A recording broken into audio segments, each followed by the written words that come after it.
Man, for a Vancouver Canucks fan who has had his heart absolutely broken, not by the fact that the Calgary Flames went out and paid Markstrom and Tanev, but because of the fact that they're actually gone, I'm shocked that I still have the capacity of feeling even more frustrated now than I was before. Because now we have some more news that the right-handed defenseman pool is getting smaller. We had ourselves a series of tweets. I'll read these out for you in chronological order. Here at 7:53 a.m. PST, discussions were underway this morning between Tyson Barrie and the three primary teams with interest. It's a tight squeeze for the Oilers, but a good fit. Vancouver is eager to land Barrie, and Colorado is in the mix as well. All short term. Now, I can't speak for the Avalanche and the Oilers in this situation, but the Vancouver Canucks were getting kind of desperate.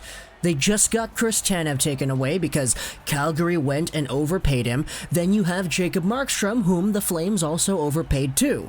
These are two of the Canucks' big three out there in a position where Calgary just came in and swooped them out. Now, Tyler Toffoli is on the market, but the Canucks also have themselves some other problems, because Chris Tanev is a right-handed defender. He is gone. Troy Stecher is a right-handed defender who is still on the market. The Canucks are apparently circling back to him. We'll get an update on that soon. Probably later today, who knows. And then we have Tyson Barrie, whom it was also revealed by other parties extensively that the Canucks were interested in signing. This morning, Rick Dhaliwal said that the Canucks were still in on Tyson Barrie, but then we had ourselves the word that Darren Dreger spilled the beans, saying that it's looking like the Oilers and Tyson Barrie have come to a contract. It is a one-year agreement, likely just shy of $4 million. Now, for the Oilers, okay, finally, you guys are actually getting yourselves somebody. Because Edmonton was actually reportedly in on Jacob Markstrom, but he turned them down to go over to Calgary. The Oilers were also apparently interested in Braden Holtby, who also turned down Edmonton in favor for Vancouver this time. So there actually finally is a fit here. Tyson Barrie is going to be sending passes up to Connor McDavid, as if Connor McDavid himself was not already scary enough. But the other two teams involved that were asking for him were indeed Vancouver and Colorado, according to speculation. As we mentioned, Vancouver has been kinda, for lack of a better term, cucked the entire time. And I can't believe I just used that word in this commentary. The Colorado Avalanche were in a position where a lot of people saw the fact that they were interested, and they were like, yo, are you kidding me? If he goes over to the Avalanche, that's going to be a huge L for the Toronto Maple Leafs, because they traded for this guy from Colorado and then he leaves and then he goes back. Obviously, there's a lot to uncover here, because Tyson Barrie did have a poor season in Toronto compared to what normally would have been expected of him. Mostly because Mike Babcock, he really didn't mesh well under the Babcock system. However, once he was fired, Barrie started to excel quite well. It's just Toronto wasn't really a good fit. They need themselves some other options. They got TJ Brodie, who kind of is a similar style defenseman, so we'll see how that goes on. But for the Vancouver Canucks, because I'm a Canucks fan, we will see how things shape out.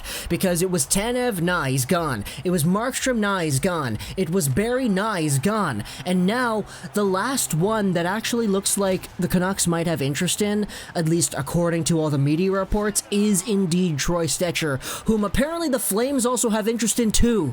So we'll really be testing my capacity of frustration for hockey and the overall UFA market if the Calgary Flames end up signing Troy from Richmond as well. But obviously, we'll save that for a few hours into the future. We'll have a lot of updates going on with this Vancouver Canucks squad, but for now, the big one that we're supposed to be focusing on, but I've just been making it about Vancouver in this video, it is Tyson Barrie and Edmonton, so we'll see how that goes on. Apparently, he actually rejected a $6 million offer elsewhere, and then a lot of people were saying, okay, it's probably Jim Benning who probably offered that, because the Colorado Avalanche, I mean, if it's a one-year deal, I get it, but, man. I'm just kind of surprised though. $4 million is the contract he accepted, but he was given a $6 million offer? That is some big... Oh, John Tavares was offered 13 by San Jose, but nah, he just stuck with the Toronto Maple Leafs number kind of energy.